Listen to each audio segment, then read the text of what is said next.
Olá, pessoal. Hoje estamos recebendo aqui, com muita honra, o professor, médico, Dr. Almir Rufato, que é oncologista. O professor Almir é graduado na Universidade de Taubaté, né, professor? Conceituadíssima universidade, um conceituadíssimo centro de formação médica. Ele também possui especialização em oncologia no Hospital Imaculada Conceição, lá do Beneficência Portuguesa, de Ribeirão Preto. Então, professor Almir, doutor Almir, prazer imenso poder receber você aqui hoje, bater um papo com os nossos alunos da pós de humanização no campo da saúde. Tiago, boa noite. Prazer é meu estar podendo ajudar e levar informação para todo mundo. Eu acho que quanto mais informação a gente puder dar, é melhor para todos. Excelente, professor. Olha, eu imagino que todo mundo que vai nos ouvir já o conheça, mas mesmo assim, eu penso que seja importante a gente fazer aqui um bate-papo inicial, contar um pouquinho da sua formação. Estava comentando com o senhor agora há pouco, eu fui olhar no currículo e falei, nossa, é muita coisa.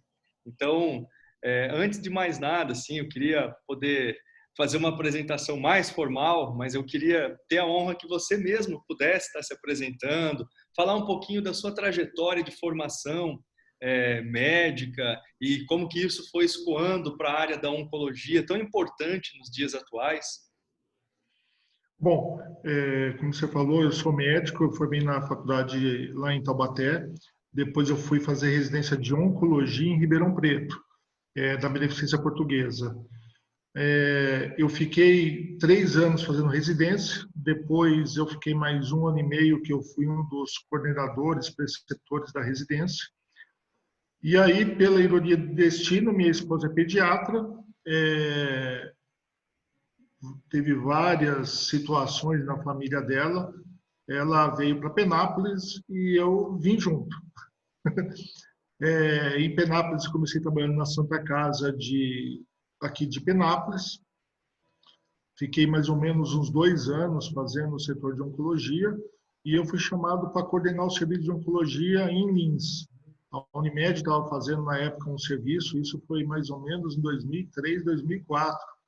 Eles estavam criando um centro de oncologia lá no hospital da Unimed e me chamaram. E eu tive a oportunidade de montar todo o serviço de oncologia lá na Unimed de Lins, onde eu estou até hoje. Puxa, sensacional. Quer dizer, o senhor tem uma experiência também, né, além da experiência clínica, de gestão, né? Isso é muito importante para a gente, inclusive para os nossos alunos que vão estar assistindo aqui o nosso bate-papo, entender um pouquinho mais dessa experiência de gestão e para a gente ir abordando também a temática da humanização. Professor, a gente tem trabalhado no curso, claro, nós tivemos apenas uma aula, essa vai ser o segundo encontro que a gente vai ter com os alunos, então, praticamente, eu posso considerar como sendo uma aula inaugural nesse novo normal que a gente está vivendo, né? Nós começamos após, assim, nesse modelo já remoto, depois vamos voltar, e nós estamos discutindo a humanização, e uma coisa que surge, assim, nas nossas conversas, é interessante até pensar no próprio conceito, né, de humanização, tornar-se humano. Chega a ser estranho quando a gente para pensar nisso, porque, poxa, mas nós somos humanos, como que a gente tem que pensar um processo de humanização, como que a gente tem que pensar o tornar-se humano, né? E aí a gente escoa a nossa reflexão, o desenho do curso todo vai escoar para os ambientes de saúde. E a gente sabe que na formação médica, na formação de todos os profissionais de saúde, é importante também desenvolver uma resistência para lidar com situações que muitas vezes são limites, né? E a gente vê também acontecendo muitas vezes dos ambientes se tornarem, de certa forma, desumanos, né? Os hospitais, principalmente, os públicos, a gente vê isso um pouco mais até intensificado. Então, como que tem sido a sua experiência, professor, com a temática da humanização, né? Dado que o senhor trabalha na área da oncologia, que é uma das áreas em que as pessoas talvez estejam mais sensibilizadas, né? Ou que a humanidade do próprio paciente esteja mais debilitada, talvez. Gostaria muito que o senhor pudesse contar para a gente como que tem sido, como que essa temática emergiu na sua formação e como que você tem lidado com ela no dia a dia. Olha, na realidade, humanização do paciente é uma coisa assim mais nova, de acho que uns 5 ou 10 anos para cá, mais ou menos. Eu estava até discutindo com um colega, é, existem alguns colegas ainda que fazem um tratamento à moda antiga, né? E a gente queria, assim, briga com o paciente, fala alto, acha que ele é o detentor do saber que ele teve. E a gente está vendo isso que é sempre da história da medicina. Medicina antigamente era o vestibular mais concorrido, era uma coisa assim de elite. Então a pessoa que ia fazer medicina e acabava se formando, ela achava que tinha o rei na barriga, né? Que ela que falava e os outros tinham que ficar quieto. E quando a gente vai vendo ao passar dos anos, com a globalização, aí que a importância da informação, as pessoas vão ficando cada vez mais informadas, ela vê que não é bem assim, né? Porque assim, a medicina, o médico está ali para ajudar. Muitas vezes o paciente ele não quer ajuda, ele não quer fazer o tratamento que você coloca para ele. E é um direito dele. Geralmente, quando você vai ficando, a partir do momento que você vai tendo um pouco mais de experiência, eu acho que a humanização se torna uma prioridade, que você vai entendendo. Quando eu era mais novo, não pensava assim, né? A gente sempre fala assim, o ideal, mas a gente vai aprendendo com os erros. No começo já briguei com o paciente, já, você tem que fazer o que eu mando, né? E não é bem assim hoje em dia, porque ficou muito globalizado. Então, hoje, por exemplo, na minha área de oncologia, o paciente hoje tem um tumor de mama. Vamos dar um exemplo que seria o tumor nas mulheres com maior incidência. Ela vai na internet, vê no Google, ela sabe tudo já. Então, ela vai no seu consultório para tirar dúvida e para ver se o que ela leu ali é verdade e está acontecendo para ela mesmo. Então, quase não tem uma novidade para o paciente em si. E tem paciente que não quer tratar. Está ali, sabe que tem um tumor, a família quer, a família não conta para ele, não dá notícia. E o paciente está ali para ter as suas opções. Já tive paciente que falou assim, olha, não tem cura, você pega a sua família, vai viajar e aproveita o resto da vida. E o paciente foi, depois mandou uma carta agradecendo, depois que já faleceu. Isso foi importante para ele. Eu sou plantonista da UTI também faz muito tempo, além de oncologista, e hoje o que a gente mais vê, não, fica internado na UTI. Eu já fiquei internado por causa de arritmia.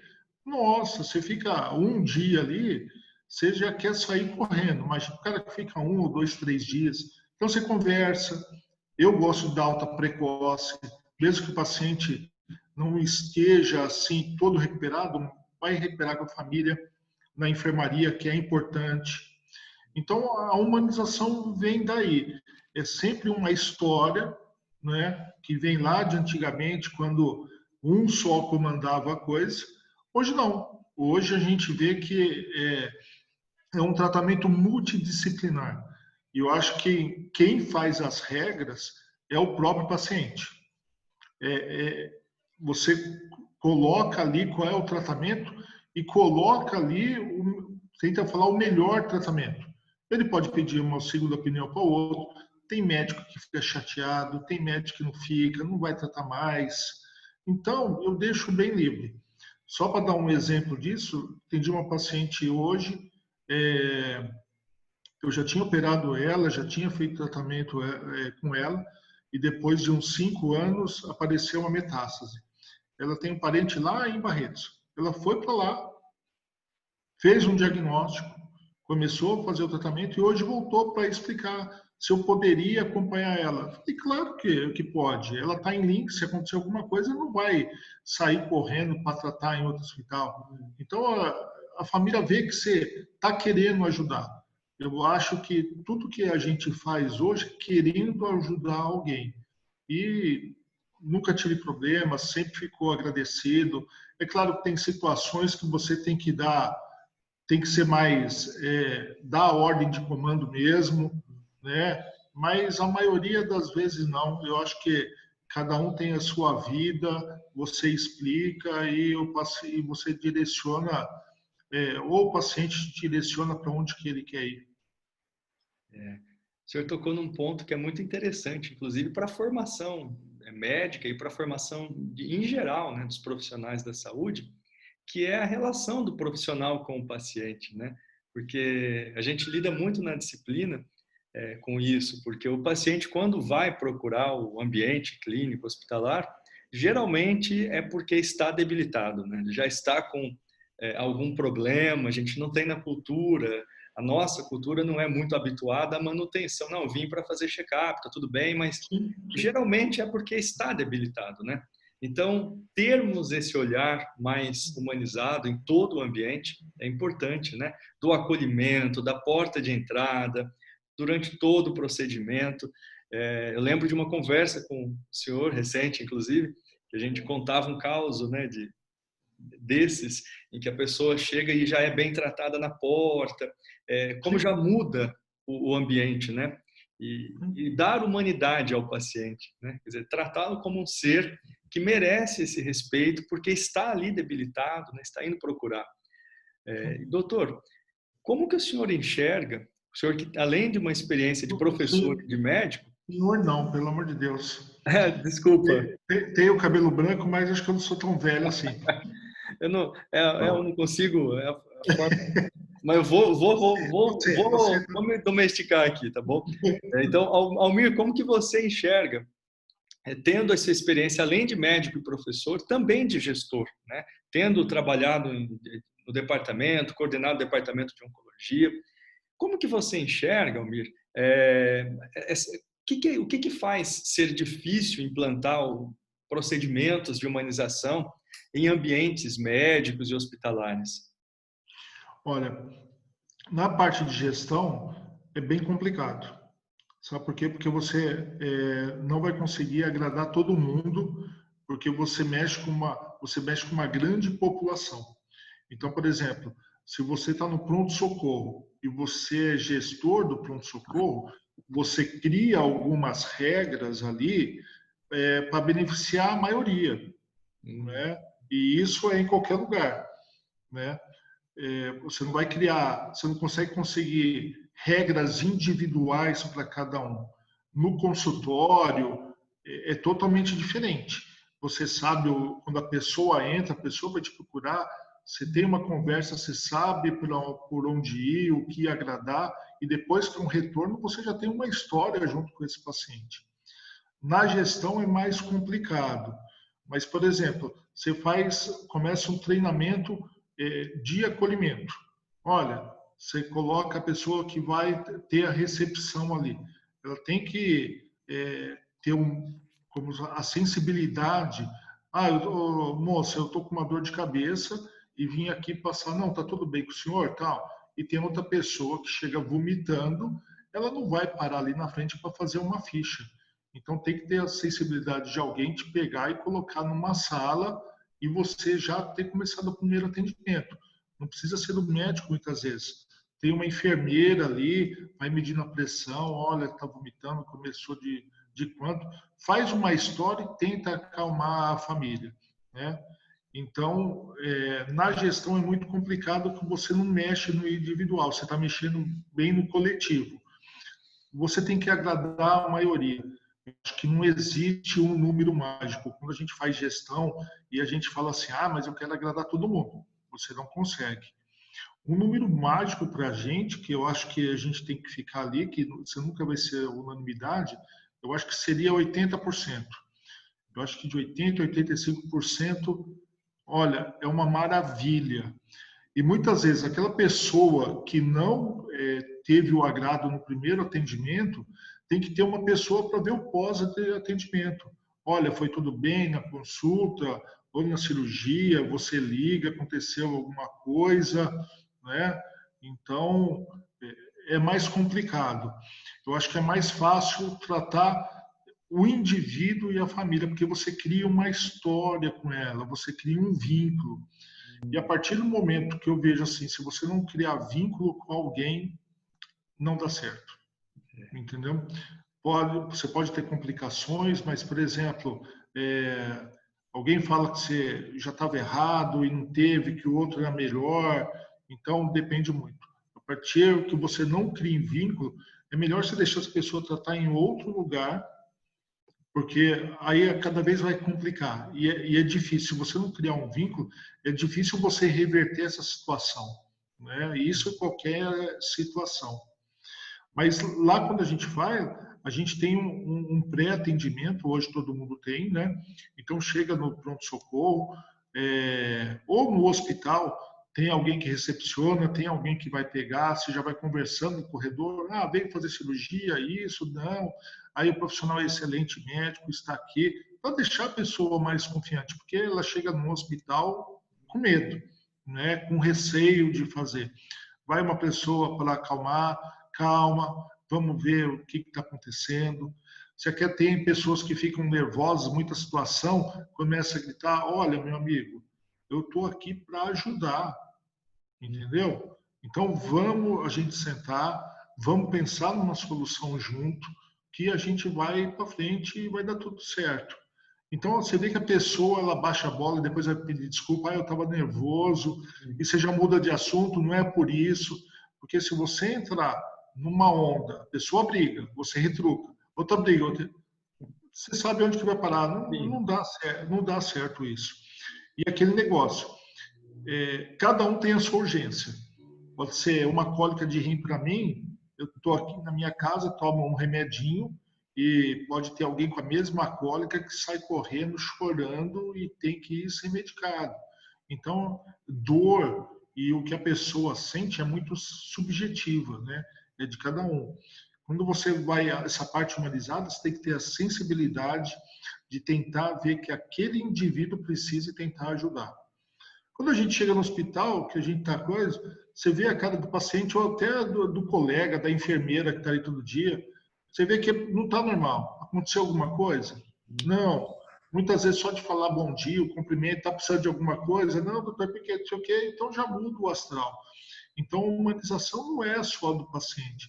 Eu acho que é todo o setor de aluno. Estava vendo uma figura que não deu tempo. Ninguém aguenta a mesma pressão. Né? Tem uma figura que você tem um martelo com um prego, né? Um prego retinho, o cara está martelando, e outro com prego torto com o mesmo martelo. Então, você já vê a diferença. Então, a pressão é a mesma, mas o indivíduo não aguenta a mesma pressão. Reage diferente, né? É meio complicado isso, né? Exato. E eu me lembrava aqui, enquanto você falava, que a gente estuda também, né, dentro da disciplina, tem uns tópicos que a gente estuda muito, o corpo. Né? Lógico que vocacionado para pudores, preconceitos, para a gente poder entender que a formação do profissional da saúde, eu acho que passa muito por isso. Né? Quer dizer, por excelência, é um profissional neutro, né? Não é um profissional que julga, que tem na frente dele um paciente, independente de qualquer outra coisa, é uma pessoa que está ali na frente dele. Né? E eu me lembrava de um relato, que eu uso, inclusive, bastante na disciplina, de uma senhora que chegou num ambiente hospitalar e foi levada pelos enfermeiros. Em algum momento, eles pediram para que ela tirasse a roupa para fazer um exame. E ela começou a chorar, né, desesperadamente, né, porque na concepção dela, na formação cultural dela, né, ela jamais deveria ficar sem roupa na frente de outras pessoas. E talvez isso é um exemplo, né, de como que esse tratamento humanizado talvez não levasse a pessoa que já está ali no hospital, já está debilitada, né, já está sentindo que alguma coisa não está bem com ela, e tudo que ela não precisa nesse momento é sofrer esse tipo de pressão, né? Então, um acolhimento legal, sentir, respeitar o espaço, né, do paciente. Lógico, às vezes a pessoa que pediu para que ela tirasse a roupa, não tem problema de tirar a roupa, a própria pessoa não tem problema, mas entender que as pessoas reagem diferente, né? E essa crise de choro da senhora, que já estava debilitada, eu acho que ela é muito exemplar dessa questão da humanização, de entender, da empatia, né? De se colocar no lugar do outro. E esses exemplos, eu acho que eles são muito, inclusive, pedagógicos, para a gente poder entender, para poder ensinar. E eu ia te perguntar, Almir, se você tem algumas passagens dessas também, que seria interessante para ilustrar para o pessoal, né? Porque na tua área, inclusive, eu acho que os pacientes provavelmente ficam muito mais sensibilizados, né? Receber uma notícia, né? Dar a notícia, não deve ser o melhor dos mundos ter que dar uma notícia para alguém que a pessoa está com câncer, explicar o tratamento, ganhar confiança, adesão. Então, gostaria de te perguntar se tem algumas passagens dessas que foram muito marcantes na tua trajetória. Ó, isso daí que você falou dessa senhora que chora, isso acontece até hoje, por incrível que pareça, tá? Tanta evolução que teve a formação, isso acontece em qualquer lugar. Isso depende muito da pessoa, né? Por isso, quando a gente pega e vai falar para o aluno, a gente gosta de dar exemplos. Muitas vezes a gente dá o exemplo que deu certo. Eu gosto de dar os exemplos que deram errado para a pessoa ver. Eu acho que, assim, eu tive professores excelentes e também ouvi aqueles professores que também não eram excelentes para me colocar na minha cabeça que eu não queria isso. O cara faz isso daqui, eu estou ouvindo ele, mas eu sei que ele está errado. Então é para não esquecer. Eu acho que você tem que ter os dois pontos de vista e você ter aquela opinião. Quando eu aprendi assim humanização, eu estava no internato ainda, que aí vai mudando a cabeça, que eu fiz internato em Taubaté, era um hospital público. Na época, estava começando a tomografia e não tinha ultrassom também, a gente não tinha tanto exame assim para pedir. Eu tinha um paciente que estava debilitada, precisava de fazer um ultrassom, estava na época da ginecologia ainda. E teve uma residente que me falou assim, olha, você quer ser um bom médico? Todo mundo quer ser um bom médico, né? Isso é fato, claro, né? Ele falou assim, olha, você pega o seu doente, coloca ele nas costas e leva a ele o que tiver que ser feito. Então, por exemplo, o paciente precisava de ultrassom, colocava o paciente na cadeira de roda, batia na porta do ultrassom e discutia com o médico que minha paciente precisava do ultrassom. Mas eu não vou fazer, que não sei o quê. Aí você falava, chorava. Tá? Então, você já vê que aí você trata alguém, né, como você quer ser tratado. Tá? E é a melhor coisa, porque assim, muitos pacientes falam, mas é isso. Eu falei assim, olha, minha senhora, a senhora tem idade de ser minha mãe, né? Pega muito idoso. Se fosse minha mãe, eu faria a mesma coisa que eu vou fazer para a senhora. Se fosse eu faria a mesma coisa. Aí você deixa o paciente escolher, mas você já tem um vínculo, né? E essa questão de chorar, teve uma reclamação de um senhor que a gente até mudou a dinâmica do hospital. O senhor estava com a esposa lá, era um europeu, se eu não me engano, a esposa dele até faleceu, estava debilitada, e ele foi reclamar que o pessoal batia na porta e ia entrando. Eles não perguntavam assim, batia na porta, olha, posso entrar? Aí entra, fala bom dia e ia examinar. O cara estava indignado que o pessoal batia na porta e ia entrando e não falava nada. Ia já fazendo o procedimento, vamos tomar banho, e geralmente tem enfermeiro que é mais alegre, bom dia, vamos tomar banho, e o cara estava indignado e fez uma reclamação por escrito, porque as pessoas não tinham educação. Então, muitas vezes a reclamação dele mudou a dinâmica, né? Porque a gente tem aulas com o pessoal da enfermagem lá do hospital e fala, boa reclamação que o cara fez. Será que está certo? Será se você estivesse doente ali, tivesse uma comadre, tivesse fazendo alguma necessidade da cama, você está com dor, ia querer alguém entrando assim, bom dia, vamos levantar da cama. Não ia querer, entendeu? Então você faz o pessoal. Aí já mudou. Bate, bom dia, posso entrar? Meu nome é fulano de tal, sou o seu enfermeiro, hoje vou cuidar de você e muda essa dinâmica para você não deixar o paciente assim. Quando o paciente vai fazer exame, olha, a gente vai colocar uma camisola, vai ter que fazer um exame, na hora vai tirar a camisola, não pode ter nada por baixo, mas a gente vai colocar um lençol, né? E principalmente na pessoa mais idosa. O que a gente vê na faculdade de medicina, e eu acho que mais fisioterapia, não é questão assim de pudor. Você começa a mexer no corpo de outra forma. Eu acho que fisioterapeuta é até mais que médico, porque cada um faz massagem, manobra na outra pessoa da faculdade, para ele é super normal. Mas você pega uma senhora, você vai colocar a mão, vai papar uma mama. Se você não avisar antes, a pessoa fica horrorizada, né? E briga, pensa em outra coisa. Olha, baixa a calça, tá aqui, vamos examinar, vamos fazer isso. Posso examinar a senhora? E toda vez isso é um diferencial. Tudo que você fizer uma coisa a mais, você tem um diferencial. Mas tem várias histórias, tem reclamação de tudo que é tipo. Agora, você vê assim, teve uma reclamação que ela foi acolhida, passou até no pronto-socorro. Ela ligou lá, que ela estava com dor nas costas, tem até reclamação no meu e-mail, que eu acabei de ver, e dor nas costas. Aí o médico receitou um remédio, fez um remédio, ela foi para casa. Mas ela ligou xingando, porque tinha um parente médico dela que ela falou que ela tomou Tinetil. Aí ele falou assim, mas Tinetil, esse remédio é veterinário, que dá para cavalo. Mas a mulher ligou, mas xingando a assistente social. Aí, minha senhora, pera um pouquinho, a gente vai pegar a ficha, não sei o quê, mas a senhora melhorou, tal, tal, tal. Ó, o que o médico tinha prescrito era Tilatil. E ela escreveu que era Timetil, aí outro, você vê o negócio? Ah, me desculpa, não sei o que, tal. Muitas vezes se alguém fala, mas você acha que a gente vai dar remédio para cavalo no hospital? Né? Vai se catar. Aí era uma coisa pior que a outra, né?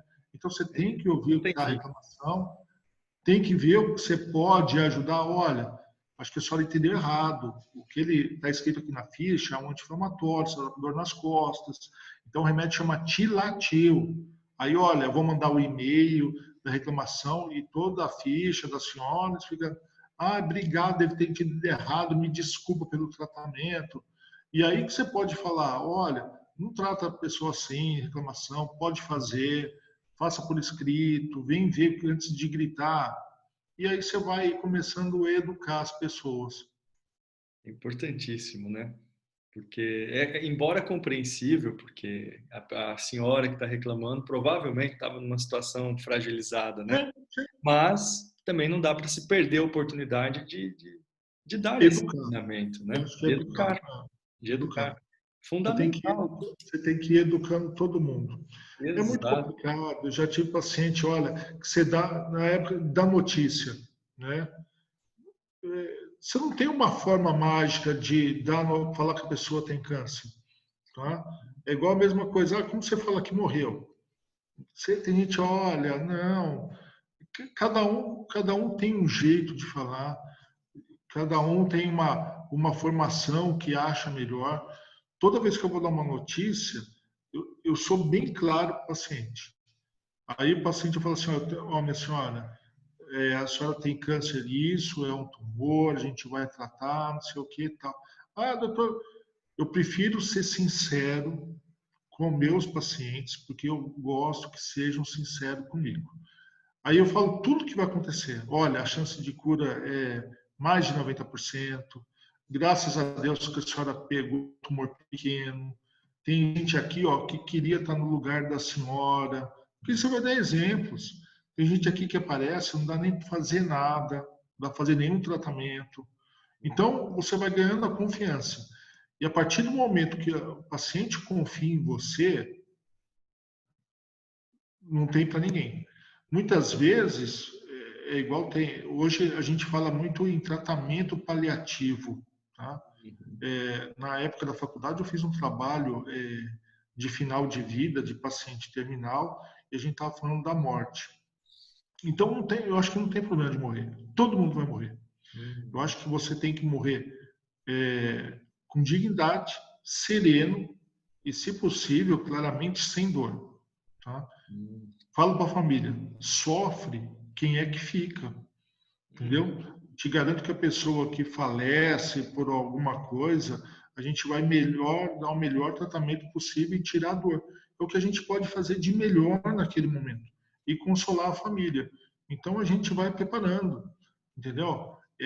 É uma luta que vai estar todo mundo junto. Quando você perde alguém, você tem uma perda. Tem gente que sofre de um jeito, tem gente que sofre de outro, né? Então é muito complicado. Igual quando você vai dar notícia de um paciente que faleceu. A primeira coisa que eu falo, olha, o paciente, infelizmente, ele morreu. Muitas vezes você fala assim, pô, gente mais idosa, o paciente faleceu. Ah, doutor, então eu posso ver ele lá que ele vai ficar bom? A pessoa não sabe nem o que significa falecer. Então, é o que eu queria, porque essa história, assim, isso na minha opinião, né? Porque tem gente que fala assim, olha, sabe que ele chegou aqui muito grave, olha, nós fizemos tudo, e você fica enrolando, a pessoa fica olhando para você, não sabe se está entendendo, se não está entendendo. Eu acho que é a forma que todo mundo, olha, o paciente estava grave, chegou aqui, infelizmente ele morreu. E aí você para, você deixa a pessoa chorar, você abraça, aí você vai, olha, aconteceu isso, fizemos tudo, aí você vai a outra conversa, porque aí já o baque vai ser o mesmo, né? Eu acho que essa é a melhor forma. E existem técnicas na hora de você conversar com o paciente, mas você pega essa técnica, cada um vai ser da melhor forma possível. Eu brinco com meus pacientes que geralmente eu falo que eles têm câncer, sai tudo dando risada do consultório, sabe? Porque eles ficam mais aliviados. Eu falo assim, minha senhora, graças a Deus que pegou nesse ponto, que achou quanto tempo a senhora está fazendo o exame e não acha. Agora a gente fez o diagnóstico, vamos tratar e vão ficar boa, né? Aí depois o paciente vem muito agradecido porque ele espera um resultado, ele espera que alguém seja sincero com ele. Já teve senhora que a família também, doutor, não fala para ela, viu? Não fala para ela. Primeira coisa que eu falo para os filhos, se você tivesse ser doente, você queria saber o que vai acontecer com você ou queria que alguém te escondesse a notícia e o seu marido ou o seu irmão desse? É claro que eu queria saber. Então, a sua mãe, o seu pai tem o mesmo direito de saber o que vai ser. É ele que está doente. Né? É diferente para uma pessoa que não consegue se comunicar, está deitada numa cama e tem uma doença grave, que não está entendendo nada. Mas é diferente um senhor. Você vê, tem uma senhora aqui de 90 anos, eu operei ela faz 15 dias, tirou todo o estômago, porque é uma metástase de melanoma. E está bem. A senhora está ótima, você vê bem assim, nem parece que ela fez cirurgia, um pouco emagrecida, e vai continuar o tratamento. Olha, a senhora tem isso. Ah, mas o filho não fala. A senhora tem um tumor no estômago, por isso que a senhora não está comendo. E o que eu posso fazer para a senhora? É cirurgia. Agora a gente vai sentar aqui, a gente vai falar com o cardiologista, vai falar com o anestesista. Tem um risco? Tem. Mas a senhora quer passar e ficar tudo bem, porque eu acho que a senhora aguenta fazer uma cirurgia, a gente vai ouvir os outros especialistas, ou a senhora não está comendo, a mulher não consegue nem tomar água. Né? Para quem já fez uma cirurgia e passou sede, você sabe assim, que é uma coisa vital e a mulher não consegue. Hoje a mulher foi no meu consultório, está agradecida, foi fazer exame, tem metástase em outro órgão, no pulmão. A cirurgia valeu a pena porque ela está comendo de tudo. Doutor, tomo água, tomo suco, olha como. Eu estou magra, mas eu estou comendo. Entendeu? Então, foi um benefício. Você não curou ela, entendeu? Você fez um tratamento agressivo, que para idoso é uma cirurgia muito agressiva, mas você deu um benefício para ela. Já operei, acho que o mais idoso que eu operei, o paciente tinha 103 anos. Nossa. Era um baita de um tumor de ovário que rompeu. Nesse caso, se ela não tivesse operado, tinha morrido. Então, ou vai ou racha. A Hum, mulher, acho que viveu mais um ano, foi morrer com 104. puxa. Ela podia ter morrido na hora. Aí o pessoal, olha, um dia vai chegar. Hum, Não foi hoje. Entendeu? Tem toda uma. É, e que fala assim, é um jeito de conversar, né? A família pega confiança. Olha, vou fazer de tudo para salvar a pessoa. Mas hoje você não é Deus, você coloca, expressa a sua opinião e você tem argumentos hoje de convencer o paciente que esse tratamento que você está propondo é o melhor tratamento. hum, Já tive paciente que você fala, olha, tem uma senhora fazendo quimioterapia, a senhora tem 78 anos, teve um tumor de cólon, está fazendo quimioterapia comigo. Teve uma filha que veio não sei da onde, ela ficou indignada, que já fez uma cirurgia, que está viva agora, ia fazer quimioterapia, e levou a mãe dela, acho que foi para São Paulo. É um protocolo. Ah, não tem que fazer quimioterapia. Voltou. Ah, a gente pode fazer quimioterapia aqui em Lins, porque mora todo mundo aqui? Foi buscar outra opinião. hum, Pode, mas é uma pessoa que já vem com duas pedras na mão e você tem que desarmar ela, porque nesse meio de politização hoje, você não consegue conversar com ninguém, né? Você tem é, uma opinião diferente, você não consegue até falar, né? Eu acho que a pior coisa que a gente tem, ao invés de a gente evoluir, a gente está regredindo em alguns pontos, né? bem isso. E, e Almir, uma coisa também que eu queria puxar aqui um pouquinho da sua experiência, principalmente a sua experiência de gestão, a gente acabou falando um pouquinho também disso. Se a gente vê que a temática, lógico, a humanização não é tudo no ambiente, acho que ela é uma pequena parte que pode fazer uma boa diferença, como esse exemplo, né, de ajudar a resgatar a dignidade das pessoas. Lógico, você deu um exemplo no ambiente clínico, inclusive, cirúrgico, a pessoa operou, voltou a beber água, voltou a poder comer, voltou a ter dignidade, né? Voltou Sim. a se tornar humana mesmo. Mas como que a gente poderia pensar, se é que eu acho que essa talvez fosse a resposta do milhão, né? Se a gente souber dar essa resposta com muita facilidade, a gente ganha 1 milhão por ela. Mas por que é tão difícil para a gente pensar a implantação de atendimento, de ambientes mais humanizados na rede pública? Né? Que a gente sabe que tem muita gente tem muito mito em cima disso, né? Porque a rede pública ela é muito rica, né? Há muito dinheiro.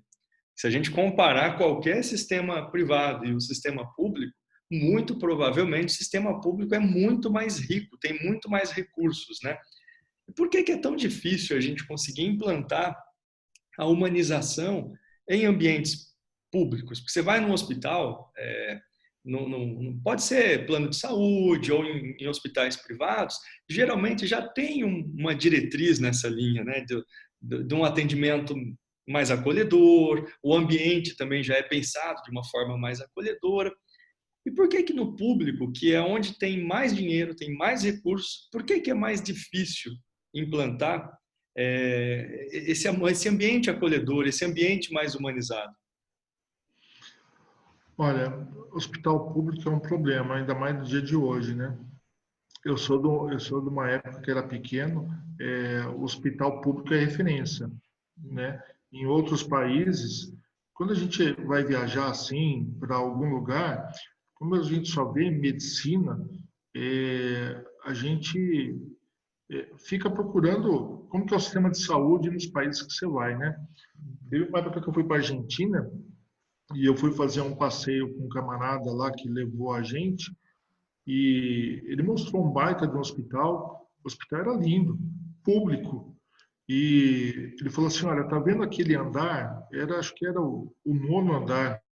Era uma parte de vidro. Aquela ala era para o presidente da República se ele tivesse passando mal.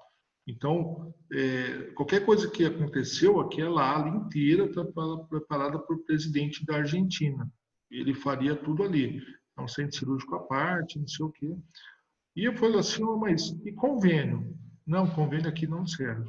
Aqui o hospital é público, os melhores médicos estão no hospital público. Convênio, o médico assim, mais ou menos, ele começa a atender convênio. Eu não sei se isso vai mudar ao longo do ano, né? Ao decorrer dos anos. Mas o que a gente vê hoje é muito da pessoa, né? E é muito da gestão do hospital público. Por que eu falo isso? Eu trabalhei em promissão, numa época, então, dependendo do plantonista que estava lá, eu tinha um volume grande de cirurgia e tinha outro plantonista também, que era o Dr. Roberto Leite, que a gente ficava os dois sexta-feira, a gente tinha maior número. Dependendo do que o camarada chegasse naquele dia, você internava ele, mesmo que não podia fazer nada, colocava para dentro do hospital, via o que estava acontecendo. Se você não fosse tratar, você ia tirar dor e ia tentar melhorar de alguma forma. Tem gente que fala assim, mas o cara atende, ele nem olha na sua cara. Eu acho que o profissional, todo profissional de saúde na parte pública é mal remunerado, tá?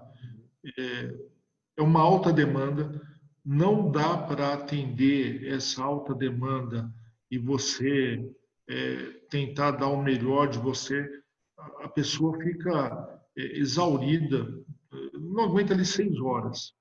É muito complicado. Aí o pessoal, mas ganha pouco porque você trabalha lá. E aquele negócio, quem nasceu primeiro, o ovo ou a galinha, né? Então, eu acho que, dependendo das pessoas e do gerenciamento, você pode fazer isso no hospital público. Eu acho que um grande exemplo, que não é público, é o Hospital de Barretos. Tá? É só voluntários que trabalham lá, tem um monte de voluntário, né? A pessoa se dá o seu tempo lá para ajudar as outras pessoas, tem um curso que a pessoa faz, e todo o dinheiro que entra ali é quase tudo doado, porque o dinheiro que o governo dá não dá para atender todo mundo, né? E o cara faz um bom trabalho.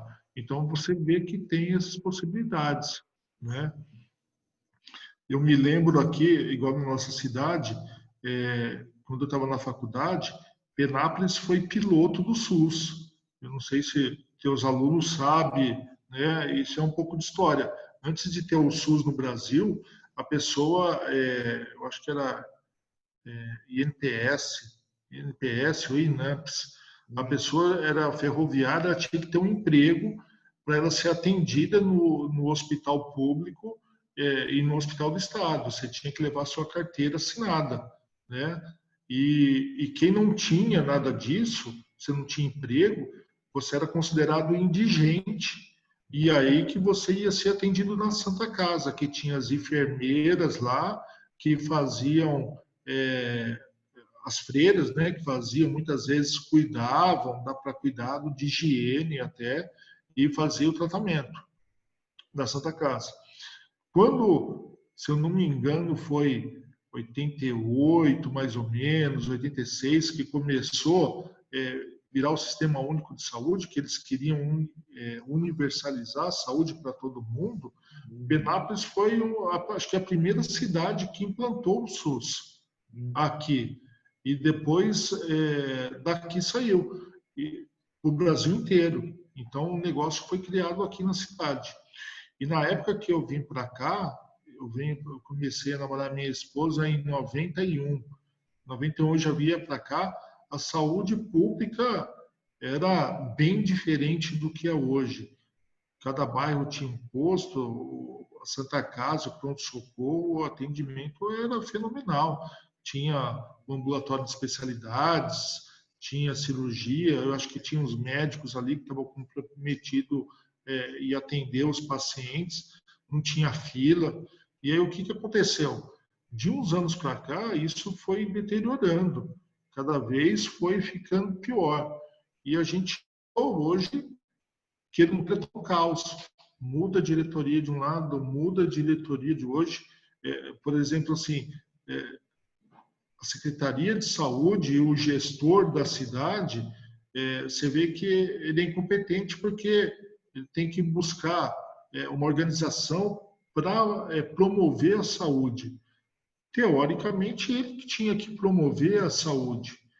E aí você fala, ah, mas o médico não quer isso, ah, mas o médico não quer aquilo, né? Antigamente a culpa era do médico que tinha poucos médicos. Hoje tem tanta faculdade que hoje tem médico lá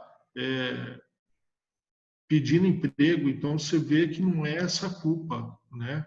E acho que depende muito da pessoa. Se você quiser tratar e gerenciar um paciente, eu acho que tem condições. Tinha um projeto na época, eu fiquei 2 anos mais ou menos na Santa Casa quando eu cheguei. Não ganhava nada, eu atendia oncologia de graça, trabalhava no procedimento, na clínica, aí aquele negócio, você não entra na Santa Casa, tudo. E você faz um ambulatório lá, a pessoa vai. Então, atendia sim, porque gostava da minha especialidade. Então, uma coisa que a gente tá vendo com a faculdade de medicina que está em Penápolis é você criar mesmo um ambulatório para atender a população. Eu acho que, por exemplo, você tem uma faculdade e você, com a faculdade, você vai poder ter mais assistência à população. E não é porque é só a faculdade de medicina. Você poderia criar, por exemplo, eu não sei se tem faculdade de matemática aqui, ou faculdade de letras. Você pode pegar a pessoa, ter voluntário de. O ensino também passa por isso, que você tem que humanizar o ensino, que hoje a escola pública também está um caos. Então, esse pessoal que faz universidade, será que ninguém pode dedicar um tempo, né, uma vez por semana, uma horinha para ensinar alguém numa escola pública, tentar fazer um projeto, a parte da enfermagem, olha, vamos fazer curativo no asilo, vamos fazer uma coisa de curativo para quem precisa, fazer um ambulatório de curativo que não tem. Hoje a gente não tem, por exemplo, aqui um ambulatório de fisioterapia. Um paciente do SUS ele vai fazer fisioterapia onde? Ele não tem dinheiro para pagar. Eu acho que dinheiro tem. Eu acho que a quantia de dinheiro, tanto é que você vê nesse período de Covid, o tanto de dinheiro que foi liberado para a cidade, né? E você não vê ele todo investido que pode ficar para a cidade. Então é muito complicado. E as pessoas vão deixando de ajudar, né? Porque você tem os maus gestores que muitas vezes, igual um exemplo agora foi que fizeram uma vaquinha virtual para a Santa Casa, se eu não me engano, eles queriam arrecadar 200 mil, mas arrecadou 20, e o pessoal prestou as contas, né? Olha, foi gasto nisso, nisso, nisso. Então, eu acho que o brasileiro é muito assim, ele gosta da humanização, tá? É muito solístico, né? O cara quer ajudar. É diferente do americano. O americano não está nem com nada, né? É bom ser, mas você sempre quer ajudar alguém. Mas chega uma hora também que você vê tanta, você vai vendo corrupção, você vai vendo transparência, né? E chega uma hora que a maioria da população vai enchendo o saco e não quer fazer mais nada. Mas eu acho que assim, alguma coisa tem que fazer, tá? Mas eu acho que dá para implementar um serviço assim no SUS ou na Santa Casa ou no posto de saúde. E eu acho que tem, por exemplo, a prefeitura tinha que falar, olha, doutor, o seu salário, eu não posso pagar tudo isso, mas eu posso descontar uma parte, dar um desconto no IPTU, né? Criar alguma forma, também nem sei se isso é possível, né? Por exemplo, assim, enfermagem, igual, por exemplo, o pessoal que está de frente do Covid, né? Hoje você vê um monte de ideia. Pô, mas será que esse cara não tinha que pagar imposto de renda? É como você está indo para a guerra. Você não tem material, você está para a guerra e você nem tem chance. Você pode pegar e pode nem ir para casa. Será que esse camarada ele precisa de dinheiro? Eu não posso dar algum benefício? O Estado não pode dar algum benefício para ele se sentir mais valorizado? O cara vai se sentir mais valorizado, ele vai melhorar o atendimento, né? Isso é óbvio. Mas eu acho ainda que falta gestão. É difícil? É difícil. Eu acho que no SUS não tem dinheiro para todo mundo. Isso é claro, né? É igual você falou assim, mas o fulano precisa de um remédio que custa 60 mil por mês. E aí entra a gestão, né? Você tem que pensar no bem-estar da população. Você vai gastar 1 milhão com uma pessoa ou você vai gastar 1 milhão com 60 mil pessoas que você pode vacinar todo mundo? Aí você tem aquela dor no coração de ver número e tentar fazer gestão. Mas eu acho que tem solução, sim. Eu acho que todo mundo, se fizer a sua parte, conversar, tentar achar uma solução. Tive uma reunião ontem, o pessoal começou problema. Falei, para, problema a gente tem, a gente sabe qual é o problema. Vocês não têm que pensar no problema, vocês têm que pensar na solução do negócio, entendeu? Mesmo que a solução for árdua, tem gente que vai gostar, tem gente que não vai gostar. E é aí que vai, né? Aí fica numa democracia. Mas eu acho que no SUS dá para humanizar muito bem. Você cria critérios, né?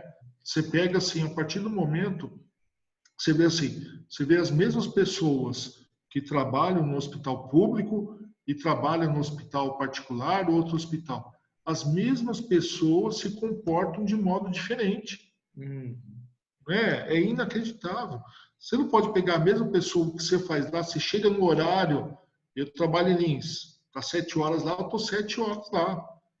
Eu não posso chegar no hospital público às 7, eu tenho que chegar às 8, porque, não, porque é Estado, é público, não, se eu atrasar 1 hora, eu vou me dar bem? Não, você chega às 7 também, né? Então, eu acho que vai muito da pessoa. É por isso que, assim, se você tentar criar ideias, mostrar informação, eu acho que cada um pode fazer a diferença. E cada um, por exemplo, se você chegar com todos os enfermeiros, tentar fazer o benefício, olha, gente, eu vou dar uma cesta básica, olha, a gente criou uma doação, a gente vai fazer uma homenagem para os enfermeiros, pessoal de saúde. Eu acho que o pessoal trata melhor, né? Porque, assim, nada melhor que você ter um trabalho reconhecido. Hoje a gente tem que ficar falando bom dia, boa noite, acho que é obrigação de falar. Isso daí, quando meu pai ensinava que é educação, né? Por isso que eu falo muito de educar. Você vai educando a pessoa a ser o que é. Agora tem aquele negócio, você leva só pancada, você não aprende outra coisa e vai dar pancada também no outro, né? Então, por isso tem que chegar e mostrar, olha, como eu fico lá no centro cirúrgico, eu coordeno uma parte do centro cirúrgico e a gente faz muita reunião. Muitas vezes a gente dá uns berros, né? Porque eu falo o seguinte, centro cirúrgico é um lugar muito estressante. É um lugar que você tem que ser humanizado ali, mas na hora da cirurgia, você está fazendo uma cirurgia, você está vendo um negócio que está dando errado, você já está pensando lá na frente, 2, 3 passos antes, que essa mulher vai sangrar sem parar e ela vai morrer. Entendeu? Muitas vezes quem está fora não está pensando, está fazendo papel, pegando coisa. Então você tem que gritar, corre, pega isso, pega aquilo. E você dá uns berros mesmo, né? E na hora você xinga.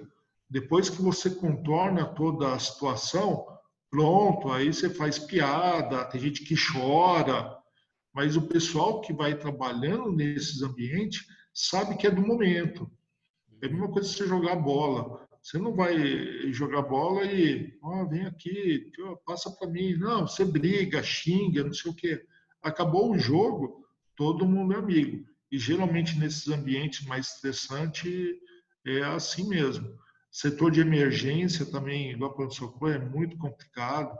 É diferente de uma enfermaria que você vai fazer cirurgia plástica.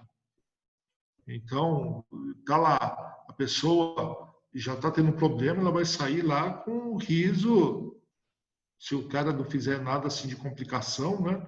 De orelha a orelha, porque a pessoa está mudando. Então, é uma cirurgia limpa. Mesma coisa gravidez, né? Eu acho que da ginecologia você vai ter um nenê, é um momento de alegria para todo mundo. Se dá alguma coisa errada ali, Nossa. entendeu? Acaba com todo mundo, acaba com o humor da família, acaba com o humor do médico, da enfermagem, anestesista. Todo mundo sofre se der alguma coisa errada ali.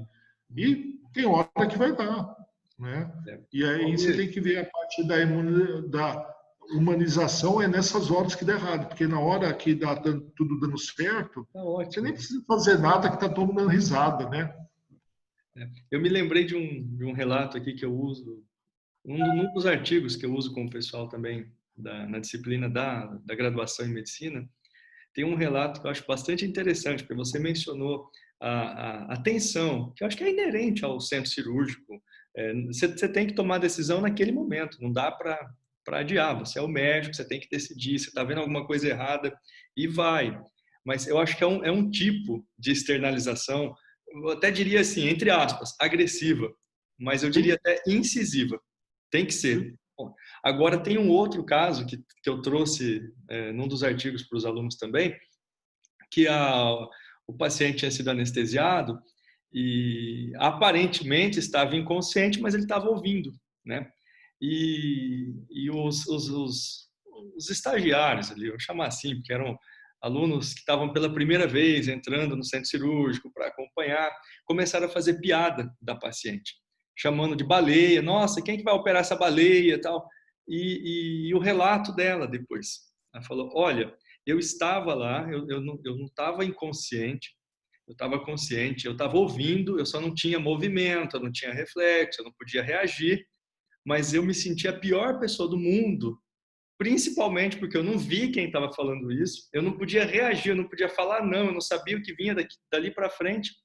Mas imagina a sensação, né, do paciente numa situação dessa, que não é o médico lutando para fazer o melhor para ele, porque eu acho que isso se fosse eu, ficaria feliz. Faz isso aqui, tá? Sabe, se o médico está sendo o médico, o enfermeiro, toda a equipe ele está externalizando alguma agressividade, mas é em minha defesa, é uma coisa. Agora, manifestar algo dessa natureza, Ah, mas ó, sempre isso falo com os acontece. alunos também, né? Não, Tipo, não, mas acontece. Isso daí já vi relato de paciente. E acontece. Ah, doutor, eu estava ouvindo tudo. É que a hum, gente já tem o hábito assim de não fazer, não falar do defeito dos outros, né? E isso tá importante, né? Porque, por exemplo, assim, na oncologia, quase toda cirurgia é meio mutiladora, né? Você tira a mama, você tira, o paciente vai sair com algum defeito. E ele fala, nossa senhora, mas daqui ficou muito feio, né? Então, essas coisas você não fala, né? Ou fala baixinho para ninguém escutar. Olha, não é do jeito que eu queria que ficasse, mas não tem outro jeito. Tinha um tumor grande, mas tem certas coisas que você tem que tomar. Você pensa, mas não fala, né? Você fala depois. Porque, assim, é natural você discutir um caso e falar assim, olha, meu amigo, o paciente é muito obesa, vou ter que operar, vou ter que chamar dois, não sei o que, tá? Você está falando com um médico ou outro. Isso é qualquer caso.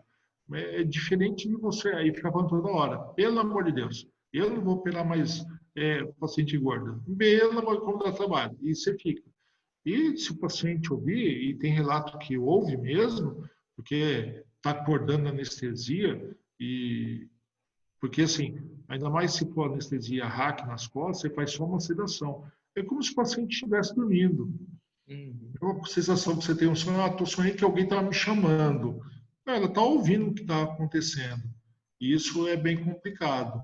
Muitas vezes dá forma de falar alguma coisa. E, e muitas vezes a paciente você fala assim, olha, a senhora pesa quanto? E a paciente é agressiva, está me chamando de gorda, até no atendimento, coisa. Não, minha senhora, eu tenho que saber o peso porque eu tenho que calcular a medicação, hum. entendeu? E eu estou aqui para ajudar. Se a senhora é obesa, se a senhora é magra, o meu atendimento vai ser o mesmo. Eu vou estar aqui para ajudar a senhora. Isso desarma qualquer um, porque tem paciente mesmo que é agressivo. Tanto bullying, hoje é bullying, né? Hum, Antigamente a gente não tinha, era bom a pancada porque você ia crescer mais forte, né? Hoje não é bem assim. Então, muitas pacientes também vêm com uma agressividade para você. E você tem que contornar. Mas no centro cirúrgico, no hospital ou em qualquer lugar, muitas coisas você tem que pensar um pouco para falar. Mas assim, se você vai criando uma rotina, né, isso vai ficando comum de você falar e não ter o paciente melhor. Olha, vai melhorar, isso, tá, vamos indo, né? Sempre tem alguém para ajudar. Hoje na rotina do hospital, a gente tem uma assistente social que fica dentro do hospital, ela que ajuda muitas coisas, que é a parte de humanização. Muitas vezes você não quer ter muito contato com o paciente, porque já teve um problema, você pede para ela, né?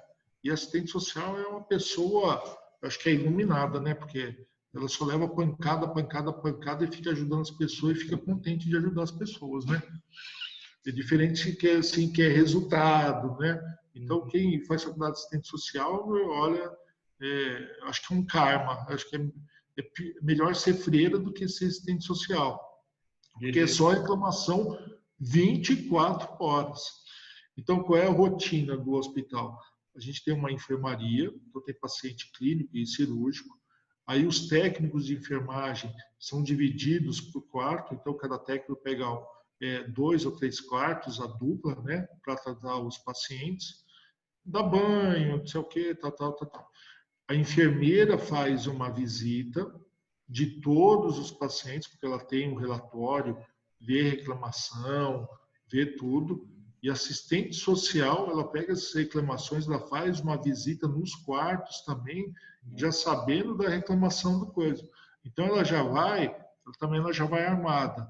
Olha, a senhora pediu isso, estamos fazendo o possível para fazer, eu já falei com fulano, e dá nome. Falei com fulano, a gente vai providenciar. Tem gente que quer tomar sorvete, não pode levar comida. Olha, a gente vai liberar o sorvete para a senhora, o médico liberou. Então vai ficar na geladeira lá embaixo. Então a senhora, quando a senhora quiser, a senhora pede. Anota, vai ficar fulano aqui. Então a senhora pede para esse. Então você vai direcionando. Muitas vezes a gente não vê problema, sabe? E os acompanhantes vê que você está se esforçando para fazer o melhor. Isso é outro diferencial também.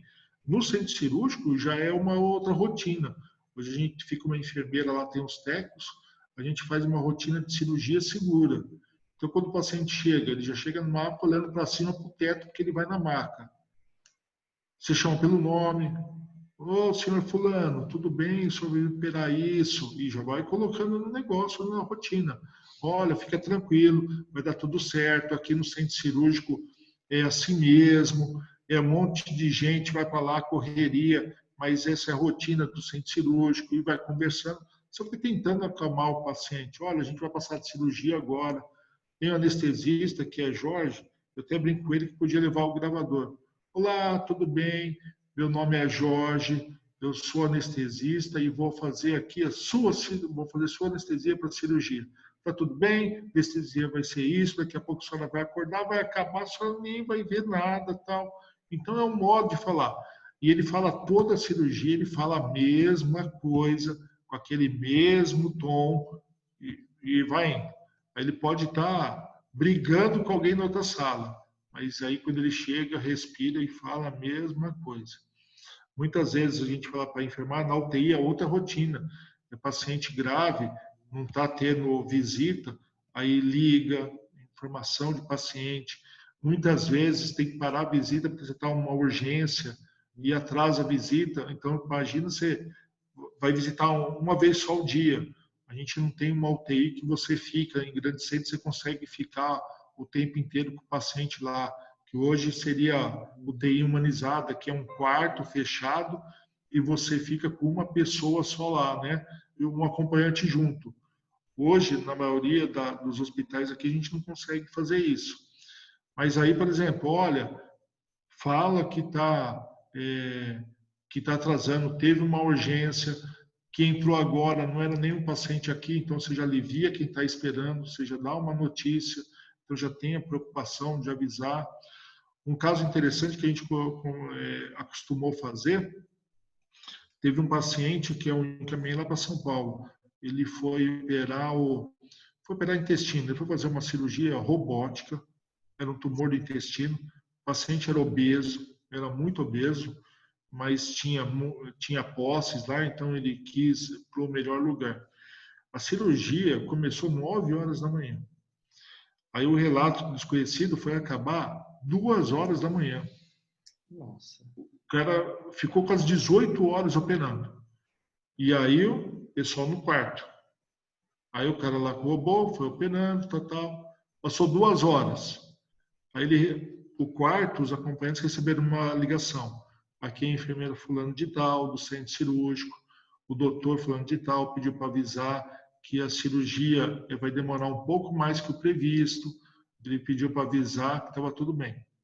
Passou 2 horas, ligou a outra enfermeira.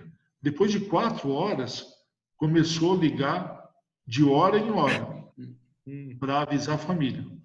Olha, o que está acontecendo? Tudo bem. Aí liga o anestesista, liga não sei o quê. Chegou uma hora que acho que o cirurgião ligou, porque eu acho que teve que parar a cirurgia, teve que comer alguma coisa. Olha, meu assistente está operando, continua a cirurgia, tem uma previsão de tal, tal, está tudo bem. Estou ligando para falar isso, isso, isso. Você vai perguntar para a família o que ela sentiu. É uma cirurgia de tem mais complicação, mais 18 horas, mas a família ali sai agradecida ao máximo, que está sabendo o que está acontecendo. Então, isso são certas coisas que você pode. Então, tem o hábito de fazer a cirurgia, acabou a cirurgia, vou lá no quarto, tem o acompanhante, aviso o acompanhante. Se está em meio da cirurgia, coisa, ou enfermeira, avisa o acompanhante que a cirurgia já acabou, teve uma complicação em outra pessoa, não vou poder falar agora, quando eu acabar aqui eu passo lá. Então, são pequenas coisas que você pode fazer, uma que é a informação, que você vai humanizando todo o setor. Isso não serve só para médico, não. Serve para enfermeiro, serve para assistente social, coisa. Pessoal da cozinha. A gente tem uma reunião na oncologia, uma vez por mês, que é multidisciplinar, porque a gente faz um monte de evento, né? Então, festa junina, a gente fez uma semana inteira, a gente manda cocada no potinho para os pacientes lá. Não deu para fazer bandeirinha por causa do Covid, mas sempre tem alguma relação. Natal a gente dá alguma coisa e aí vai. Em outubro, que é câncer de mama, né? E em novembro, que é o novembro azul. Então, o que a gente resolveu fazer? Não tinha gastado dinheiro, o hospital estava fazendo reforma lá, coisa. Eu falei assim, olha, a gente vai fazer o seguinte, no mês da coisa, a gente vai dar a gelatina vai ser rosa. Entendeu? De sobremesa. E o que a gente vai fazer? Comprar etiqueta, então veio o pote da gelatina, e a gente colocava uma etiquetinha, você faz, outubro, rosa, não sei o que, tal. Só que a prevenção é o ano inteiro. O cara pega aquela gelatina rosa com uma etiquetinha, ele vai ler o que é ali. Entendeu? Então, de vez de você falar dando palestra, o cara pegou a gelatina e ficava com o potinho. Aí, né, então, são soluções que você vai tendo, e para a coisa foi uma gelatina azul, por Novembro Azul. E a gente fez a mesma coisa. Então, a gente queria ter funcionário, então compramos caneta, então todo mundo ganhou uma caneta rosa, né? E aí vai fazendo, porque todo mundo tem caneta rosa, e aí você dá para o paciente, coisa. Uma coisa que chamou a atenção nessa época de Covid, eu entrei na enfermaria ontem, tem um posto. Lá no hospital tem umas bandejas, são de isopor, né? Aquelas bandejas térmicas, né? Para você pegar a refeição. E tem uma tampa de isopor que encaixa ali. Né? A mulher estava com Covid. Então, está com Covid, ela estava isolada. Ela fica num quarto, isolado, o dia inteiro. Tem televisão, o enfermeiro vai lá, se paramenta, todo aquele negócio, mas ela está no quarto o dia inteiro. Não pode ter visita, você deixa o celular, fala. Ela pegou, cheguei lá, uma tampa escrito na tampa. Aí ela pendurou a tampa. Todo dia ela pega aquela tampa da bandeja e escreve uma mensagem. Estou aqui no segundo dia internado, não sei o quê, já me sinto melhor.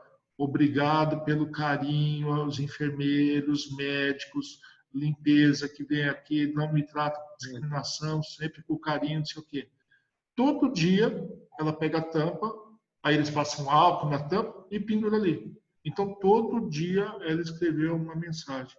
Eu falei, olha aqui, porque tem gente que dá presente, né? Falei, pô, você chega para trabalhar, tem um agradecimento lá na tampa do negócio, que ela tem uma caneta lá para escrever, entendeu? Agradecendo todo. Você não vai tratar bem essa pessoa? Claro que vai. Você não tem nem que discutir, não dá nem para você dar bronca numa pessoa dessa, né? Olha, não pode sair tampa daqui que está contaminada. O pessoal pega, dá uma limpadinha ali, pronto, e deixa lá pendurado lá. Né? Eu acho que sempre tem alguma coisa para você fazer para ter uma humanização no setor de saúde em si. Tá? Enfermeira, muitas vezes telefonista na hora de falar, olha, não sei o que tu falou, olha, não está aqui, mas eu posso te ajudar? Quando chegar, não, quero fazer coisa tal. Da nutrição.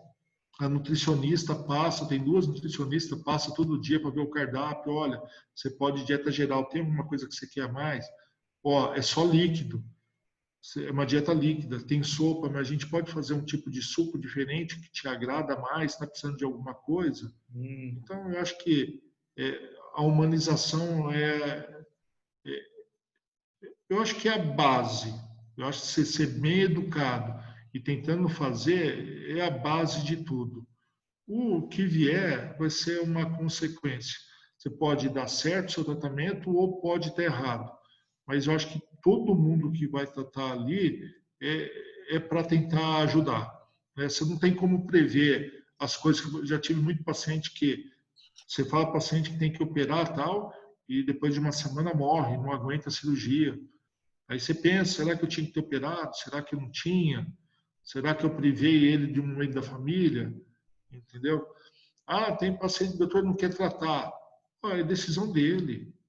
Agora, sim, tomou a decisão de não querer tratar, respeita. E tem gente que fala assim, eu quero tomar Coca-Cola. Toma, quero tomar pinga, deixa ele tomar. Entendeu? Você vai fazer o tratamento e vai fazendo as vontades. Né? Eu acho que igual aquele filme que sempre quando todo mundo assim do Pat Adams, né? Daquele, eu acho que todo mundo assim começar a ser uma estrela, eu acho que tem que sentar e olhar aquele filme. E tem outro filme que eu não lembro o nome que eu assistia que era um médico também intransigente. Ele teve um tumor de laringe, ele brigava todo mundo.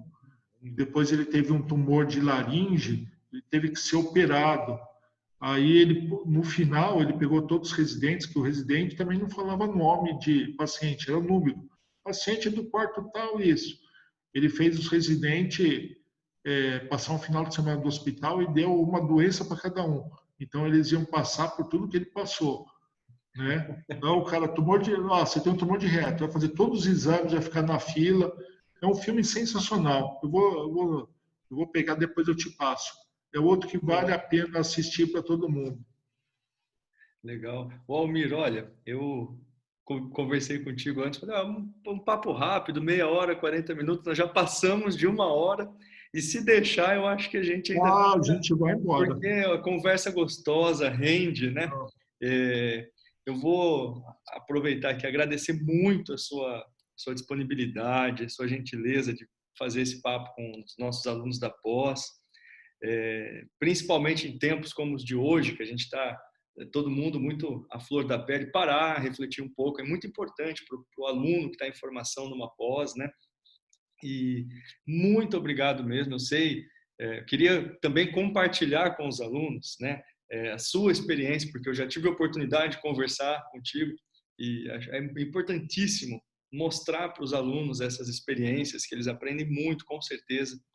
e deixar em aberto se você quiser fazer alguma consideração, alguma coisa que escapou aqui, que a gente acabou não dizendo também. E já me desculpar também, Almir, pelo tempo que a gente acabou passando bem mais do que a gente previa. Imagina, eu que agradeço. Eu acho que quando assim, a oportunidade da você poder dar informação, eu acho que é tudo. Eu acho que a pior coisa é você pegar a informação só para si, né? Isso é o básico. Eu gosto de livro, eu gosto de ficar bem informado. Então, o que você passa, e aí depende muito da outra pessoa, se vai querer ouvir ou não, mas você tentou passar. E, e me disponho aqui, se o pessoal um dia quiser a gente se reunir, se quiser fazer uma reunião até virtual com os alunos para eles poderem perguntar, porque vai saindo dúvida, porque eu fico à disposição. Porque se deixar, a gente vai ficar falando e não tem hora para acabar. Eu O já assunto, se falar de humanização, o assunto é muito sim, imenso, né? Você não tem. Você vai falar você fala humanização na educação, na saúde, empresa, tudo que é lugar, até na rua, né? exato. Esse tempo hoje em dia. Mas eu que agradeço. Almir, eu aproveito para deixar um convite também. Provavelmente, né, a gente vai ter em agosto, não volta, já temos aí o protocolo do Estado, né, em agosto a gente não tem atividades presenciais na educação. Dando tudo certo, em setembro já começamos aí o retorno. Eu gostaria muito de fazer um encontro presencial, mais que aceito, e os alunos eu tenho certeza que vão curtir também. A gente pode fazer uma mesa, junto, chamar mais um profissional com outro olhar de outra especialidade também, fazer provavelmente vai ser em setembro, né, o retorno às aulas, e gostaria muito de já te convidar para fazer esse bate-papo, ou para estender esse bate-papo, né, para o pessoal poder interagir, que é sempre muito mais gostoso interagindo também. E mais uma vez, muitíssimo obrigado, viu, Amir? Não, imagina. Fico à disposição.